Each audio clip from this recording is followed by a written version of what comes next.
So today we're going to be talking about producers, and I'm joined with Prince Charles Alexander. He's a Berklee faculty member. He has over 40 gold and platinum records under his belt, multiple Grammy Awards. So we're really lucky to have him with us today. So thank you for joining us. Thank you, Leah. So let's just get down to brass tacks. What does a producer do? A producer has a creative vision for a recorded product, very similar to the director of a film. But there are different types of producers. Some producers are a little bit heavier on the creativity or the musicality. Some are heavier on the technology, probably more engineer type producers.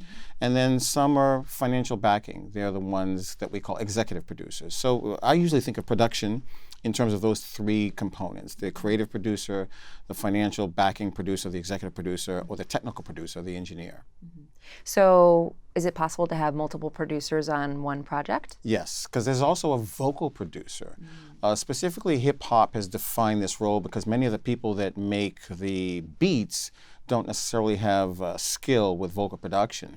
That role has become so popular in hip-hop that it's starting to spread to other genres like country and pop music. So if you're doing kind of like an independent project on your own, do you think that that artist needs a producer necessarily? That's a great question. Most independent recordings should have the vision coming from the artist. If the artist doesn't have prowess or skill in production, then it is incumbent upon the artist to then seek out people that are good in whatever that artist is trying to create. If you're trying to create a rock record or a country record or a hip-hop record, finding who a producer is can be tough because most of the producers that you might be aware of are successful and maybe cost a lot of money. So then you're looking for something more regional or more local. How to find those producers is a tricky one, and you need to be in touch with your scene. Hopefully there is a scene near you, and start asking questions in that scene for people that are creating local product, regional product. So when a young artist is looking for a producer, let's talk independent, an independent project. What kind of criteria do you think they need to be thinking about so that they can choose a producer that's going to fit the best for their project? First of all, I think that anybody that wants to be produced should have a goal state. Maybe there's an artist that they really love. Maybe you love the Chili Peppers, or maybe you love Nirvana or something. So you don't want to be Nirvana, you don't want to be the Chili Peppers, but you want to evoke something that's connected to them. So you're probably looking for a producer who also loves Nirvana or the Chili Peppers or whatever it might be, and incorporate their sensibilities into your project, because it's difficult to force sensibilities.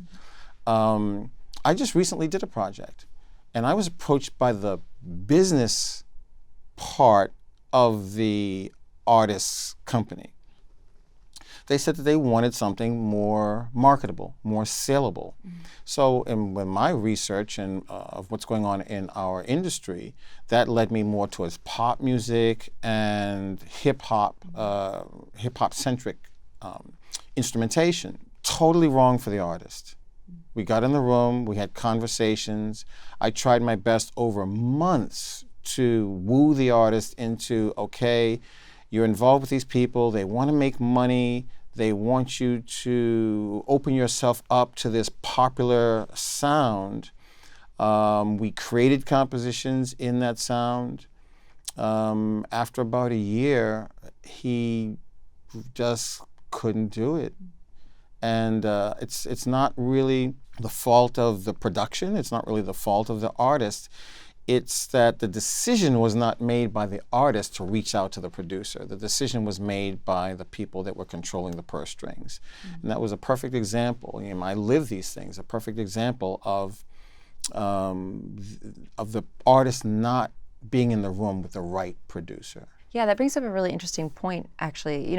I feel like I hear a lot of young artists that are just kind of thinking about working with a producer feel a little nervous because I think they have this image of what a producer is built up in their mind as someone who kind of tells them what to do.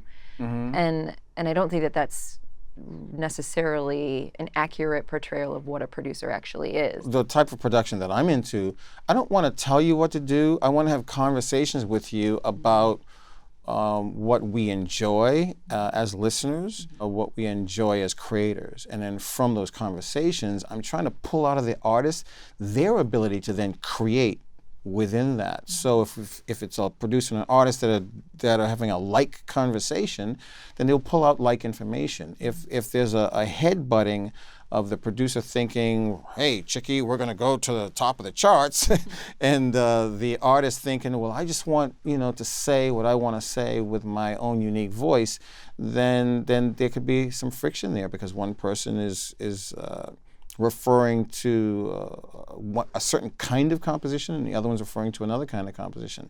So hopefully in doing the research, the artist will first use that simple criteria. What do you like? Mm-hmm. And the producer should be doing the same thing with the artist. What do you like? Mm-hmm. And hopefully they're gravitating towards things that are very similar. Even with that said, there will still be other layers of disagreement that happen in the process. Mm-hmm. So when an artist starts speaking to producers, kind of interviewing producers, if you will, to work on their projects, mm-hmm. what other questions do you think that they should ask them other than, what kind of music do you like? What's your fee? Yeah, that's a big one. Are we doing pro bono here? Is it going to be free, or are you going to charge me $50,000 or something like that? So, how much is it? Where will we work? Will we be working in a studio? Will there be pre-production? Mm-hmm. Will we, take some time to organize and lay out and plan this thing? Or are we just going to go in the studio and work off the cuff? And a lot of these questions might seem a little bit imposing, like, I'm the producer, what are you asking me all this stuff for? Mm-hmm. But like anything, any relationship, anything that you're purchasing, you want to get into it and you want to know what you're getting for your dollar if you're spending money, or you want to know what you're getting for the marriage of the few months that you'll be together, because this is a marriage and there's a lot of emotional commitment. So you mentioned a little bit about tension points, a little bit about conflict. I know that, I was really fortunate to work with a producer who really understood my vision for my project. Mm-hmm, mm-hmm. And at times when we were in the studio, he would be he's an internal processor, so he would kind of go off with his gear and like tinker around and like crazy sounds would be coming out. And I would just kind of sit there on the couch and be like, what's gonna happen? Okay, and so there were moments where when I was in that situation that I was a little doubtful. I was like, I'm not quite sure if this is what I want, but ultimately everything ended up coming out as I wanted it. So what advice can you give to artists kind of in that situation where they might be feeling a little bit of a tension point with their producer? Should you write it out and just kind of see where it goes? Should you, speak up immediately and say, this is not what I'm going for? That's a great question. I do believe that once you give yourself over to the process of being produced, that you should enjoy the experience almost as a fly on the wall. Mm-hmm. Some of the most successful artists that I know didn't say anything to their producers for 5 years. And their producers just produced hit after hit after hit after hit after hit. And then they started speaking up and things changed. If you're in a situation, I'll give you a little, role play here.